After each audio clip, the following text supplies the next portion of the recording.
Ahora vamos a dar paso a Arturo Castelló. Él es fundador y CEO de Jugo, además de ser un apasionado de los juegos y del potencial que estos tienen para el desarrollo personal. Además, es director para el sur de Europa de DreamHack, el mayor festival digital y de juegos del mundo, y además es organizador de este congreso. Arturo nos va a hablar de su visión de la gamificación y de cómo la aplican en Jugo. Un fuerte aplauso para Arturo.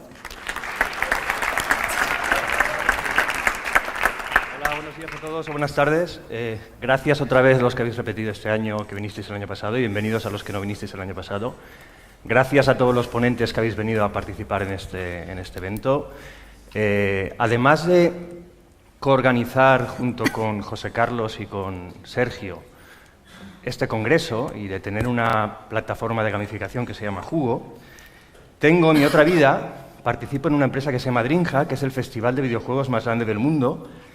Vivo constantemente con jugadores profesionales de videojuegos, gente que juega a videojuegos de manera profesional, es decir, que pasan probablemente 10 horas, 12 horas al día jugando, lo que significa que pasan 10 o 12 días al día viviendo en un mundo virtual, en un entorno donde la gamificación forma parte de su ambiente, de su atmósfera, eso es su vida.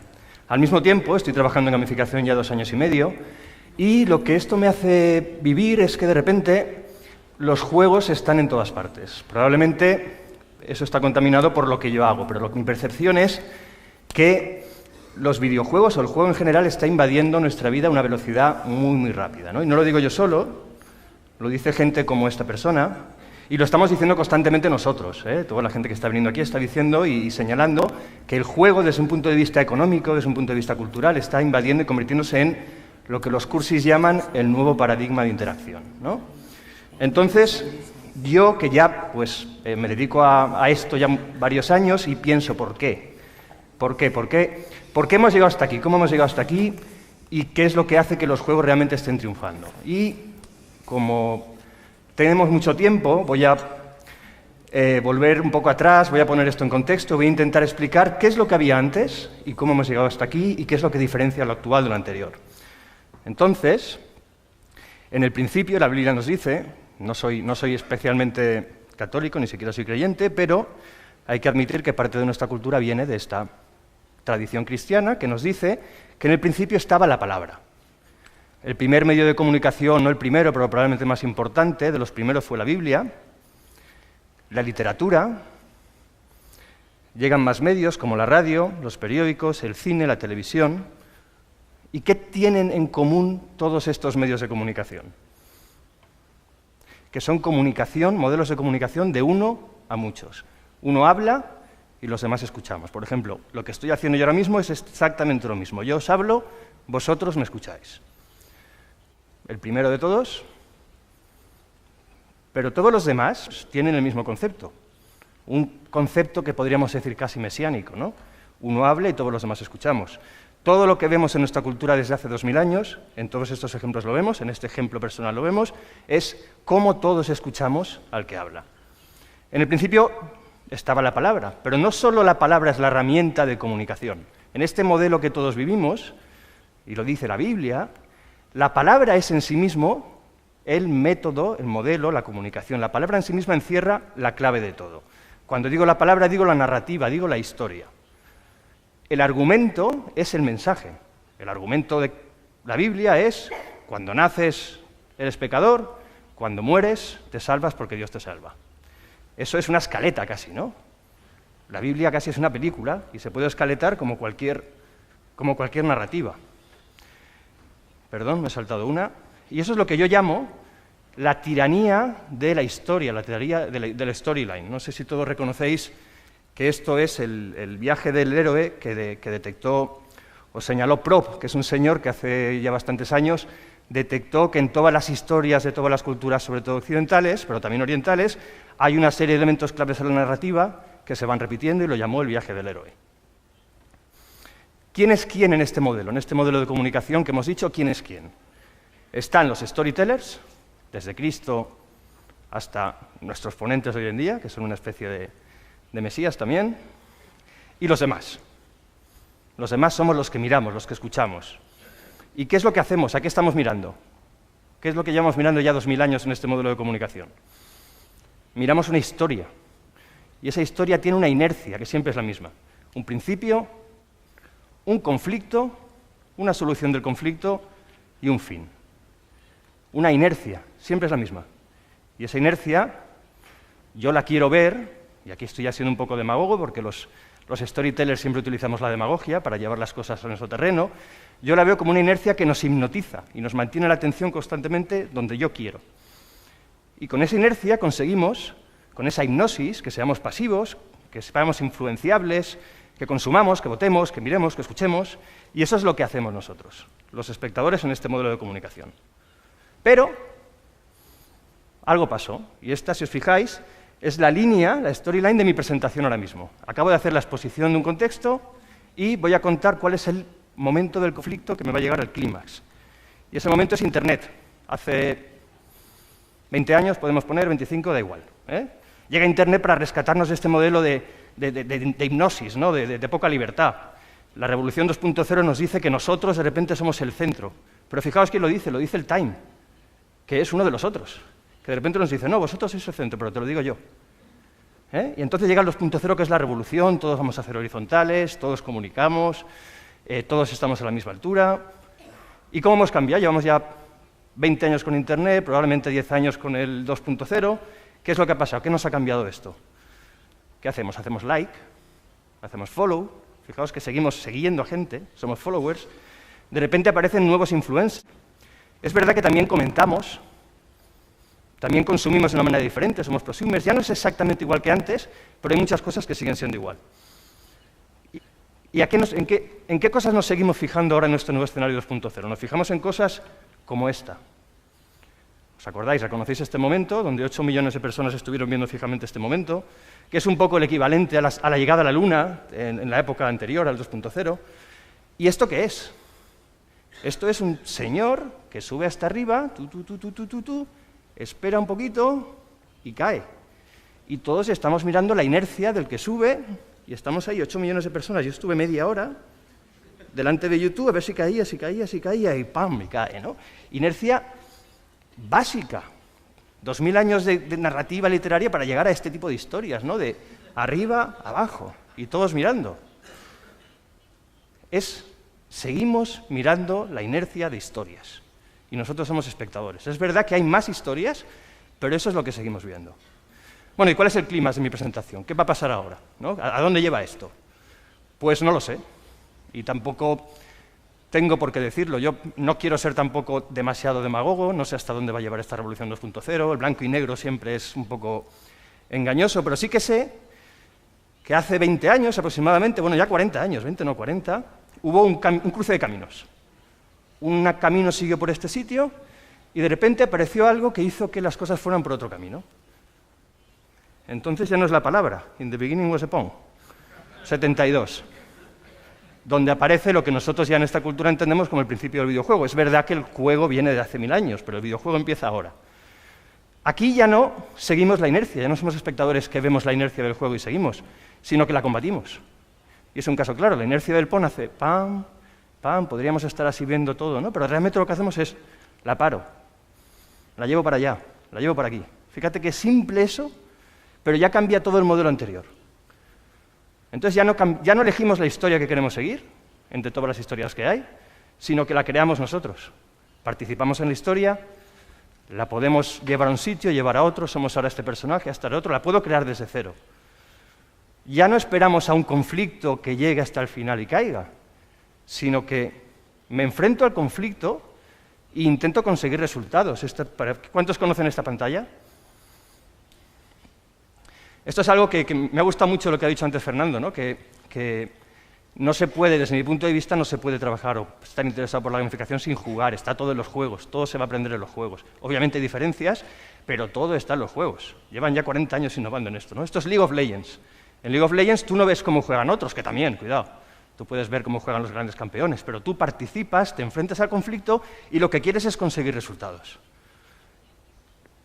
Hoy estamos viendo que la gamificación tiene muchísimas razones por las cuales consigue resultados, muchísimas mecánicas, muchísimas componentes. Yo no voy a explicarlas todas porque lo han explicado muchísimo mejor el resto de ponentes y seguiremos durante todo el día igual. Pero nosotros, en Jugo, nos quedamos con una, que es la que nosotros creemos que es la clave de por qué la gamificación es diferente al resto. Porque combatimos la inercia. ¿Quién conoce este juego? Luego Chincheto nos lo va a explicar muy bien. Este juego es Minecraft. Minecraft es un juego donde si quieres, no haces nada. De repente puedes crearte tu personaje, coger el que te ha llegado, hay un mundo que tú puedes modificar a tu antojo y te puedes quedar parado a verlo y no haces nada. Eso es el extremo de combatir la inercia. Por tanto, nosotros en Jugo, y no quiero hablar de mi libro, voy a hablarlo muy rapidito, en Jugo lo que queremos es combatir la inercia con gamificación. Hemos lanzado una plataforma, realmente nuestra plataforma es un proyecto con aplicaciones creadas por nosotros orientadas a diferentes objetivos, donde queremos ayudar a nuestros usuarios a conseguir objetivos a través del juego, siempre con esa idea de que si ayudamos a la gente a combatir entornos de inercia o la inercia en diferentes entornos profesionales o personales, podemos ayudarles a conseguir objetivos. No queremos grandes metanarrativas como hemos hecho hasta ahora, no queremos cambiar el mundo, no queremos conseguir grandes objetivos, queremos ayudar a la gente a combatir la inercia. Y lo vamos a hacer en diferentes espacios de aprendizaje y crecimiento personal. Hemos empezado con una que se llama Social Raid, que acabamos de lanzar, que vamos a ayudar a la gente que las empresas comunican en redes sociales, que hoy deberían ser el 100%, todavía no lo estamos, pero llegaremos, a que esa gestión del día a día de las redes sociales no se deje a la inercia, que la gente que esté participando en esa gestión del día a día lo haga con unos objetivos claros y siempre, siempre, siempre evitando la inercia. No voy a entrar al detalle, tenemos un stand fuera que podéis venir y os lo enseño y os lo explico, pero básicamente esa es la idea. Y cuando terminemos, acabamos de lanzar Social Raid, lo tenemos en beta, el siguiente que vamos a hacer, vamos a intentar ayudar a la gente que está buscando trabajo a través de la gamificación, evitar la tendencia a la inercia para conseguir resultados mejores y antes. Y el siguiente, vamos a lanzar uno, dijimos cada mes, probablemente será cada 6 meses,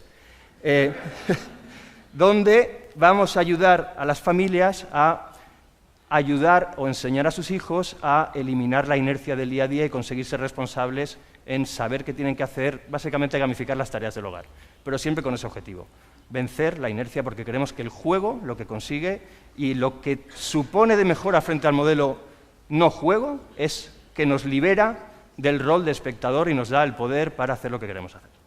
Muchas gracias.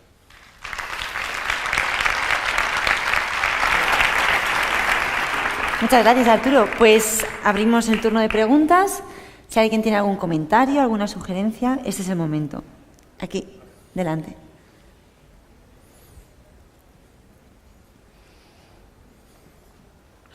Hola, me ha encantado tu presentación, me ha parecido muy original y visualmente muy atractiva además. Quería preguntarte por la inercia. La inercia es una fuerza muy poderosa, precisamente por eso tiene tanta implantación, y quería saber cuál es la chispa, cuál es o el gancho que tiene que ser fuerte para que abandonemos esa inercia que tiene un poder físico tremendo, ¿no?, sobre todos nosotros. Bueno, te voy a poner 2 ejemplos, ¿no? Y yo tengo 3 hijas y además veo ahí la diferencia entre su actitud cuando están viendo la tele y su actitud cuando están jugando a videojuegos, sobre todo a Minecraft o Call of Duty. La chispa es que la tele, y todos hemos nacido con la tele, hemos crecido con ella, la inercia es cuando te conviertes en un rol donde lo único que puedes hacer es una cosa, en este caso ser espectador y ver algo que está pasando. Eso al final te lleva a estar viendo eso y estamos habituados y programados para entender todo lo que vemos como una historia que tiene un principio, un conflicto y un fin.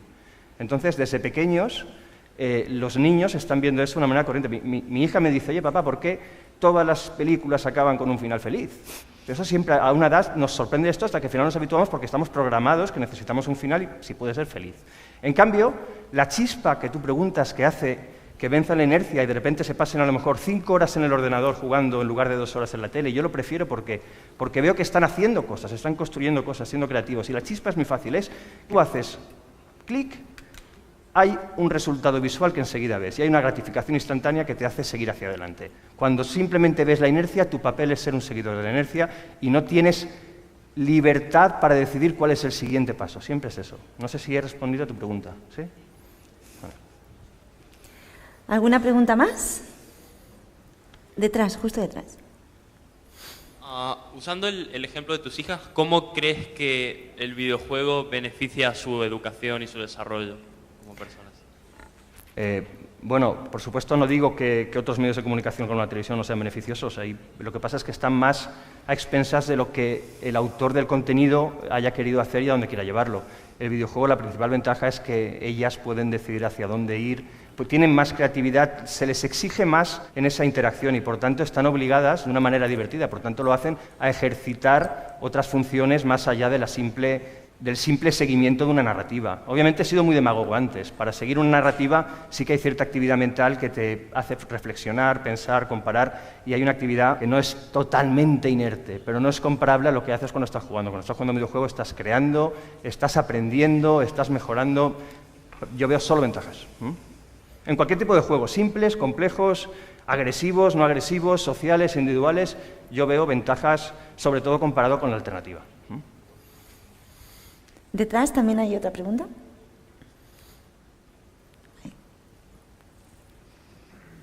Hola, bueno, gracias por la charla primero. Y mi pregunta era, evidentemente cuando hablamos de diversión, sí que romper la inercia es algo apetecible en principio, preferimos tomar nosotros la iniciativa, pero cuando hablamos de gamificación y son cosas que a priori no apetecen tanto, pues lo que decías, buscar trabajo o llevar las tareas de la casa, etcétera, no hay un peligro de que dejar demasiada autonomía a la gente, dejarles que rompan con la inercia, les lleve a no romper con la inercia.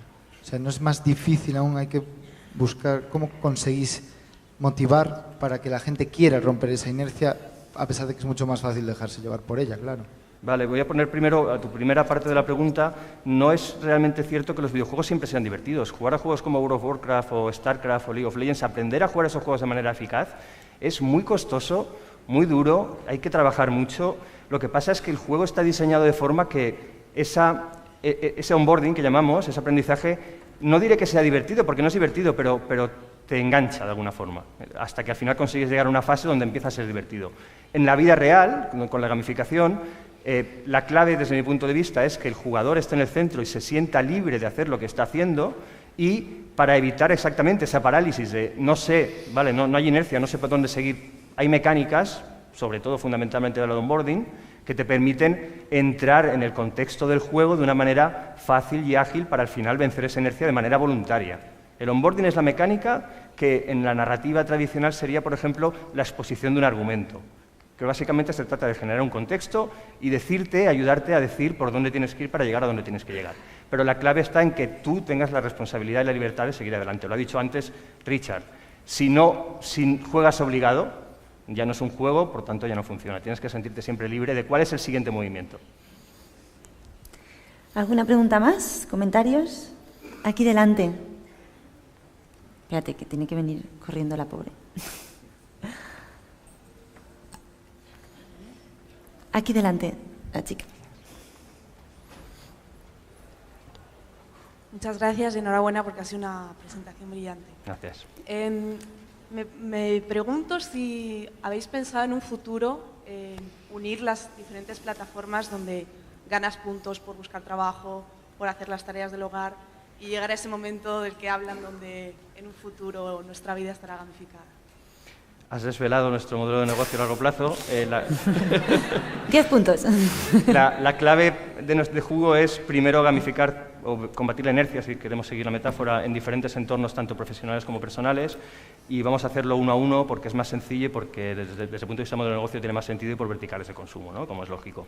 Pero nuestro objetivo, tampoco queremos parecer demasiado mesiánicos, ¿no? Pero nuestro objetivo es tener una comunidad de gente que crea en el poder del juego para mejorar en su vida de manera integral, en diferentes aspectos de la vida y en diferentes aspectos profesionales. Y por tanto haremos una metacompetición donde tú estarás en determinadas áreas y avanzarás en el metajuego en función de lo que estés. Haremos itinerarios de juego seguramente. Y sí, tanto a nivel de contenido como de modelo de negocio, esa es la idea de Jugo. Bueno, pues muchísimas gracias, Arturo, ha sido un placer, así que un fuerte aplauso.